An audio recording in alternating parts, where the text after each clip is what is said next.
మహబూబాబాద్ నియోజకవర్గ పరిస్థితిని ఒక్కసారి చూద్దాం. జహీరాబాద్ నియోజకవర్గంలోనే మహబూబాబాద్ నియోజకవర్గం కూడా 2009లో ఏర్పాటైంది. మహబూబాబాద్ లోక్సభ సీటు అటవీ ప్రాంతంగా ఉంది.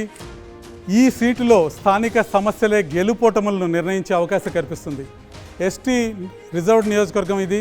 ప్రస్తుతం కాంగ్రెస్ నుంచి బలరాం నాయక్, బీఆర్ఎస్ నుంచి సిట్టింగ్ ఎంపీ మాలోత్ కవిత, బీజేపీ నుంచి అజ్మీరా సీతారాం నాయక్ బరిలో ఉన్నారు. కాంగ్రెస్ అభ్యర్థి బలరాం నాయక్ మాజీ ఎంపీ, కేంద్ర మంత్రిగా కూడా పనిచేశారు. బీఆర్ఎస్ అభ్యర్థి మాలోత్ కవిత సిట్టింగ్ ఎంపీ, మాజీ ఎమ్మెల్యే కూడా. ఇక బీజేపీ అభ్యర్థి అజ్మీరా సీతారాం నాయక్ తెలంగాణ ఉద్యమ నేపథ్యం ఉన్న నేతగా పేరు పొందారు. 2014 నుంచి 2019 వరకు మహబూబాబాద్ ఎంపీగా పనిచేశారు.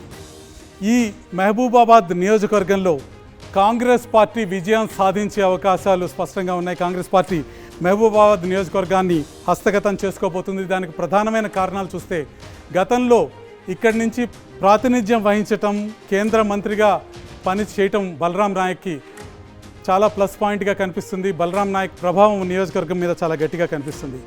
మంత్రి సీతక్క ప్రభావం 6 నియోజకవర్గాలపై ఉండటం ఒక సానుకూలమైన అంశంగా ఉంది. సీతక్క ప్రభావం కాంగ్రెస్కి అనుకూలంగా పనిచేయబోతుంది. ఈ పార్లమెంట్ పరిధిలోని 7 అసెంబ్లీ స్థానాల్లో కాంగ్రెస్ ఎమ్మెల్యేలే ఉన్నారు. ఇది కూడా కాంగ్రెస్ పార్టీకి అనుకూలంగా పనిచేస్తుంది.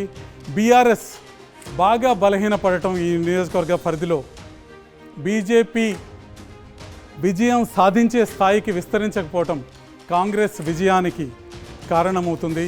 ఇక సీతారాం నాయకు ఉన్న వ్యక్తిగత కరిష్మా చాలా ప్రధానమైన పాత్ర పోషించబోతుంది.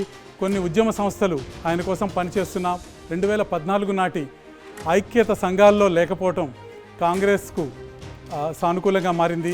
ఈ కారణాలతో మహబూబాబాద్ నియోజకవర్గాన్ని కాంగ్రెస్ పార్టీ కైవసం చేసుకునే అవకాశాలు విస్పష్టంగా కనిపిస్తున్నాయి.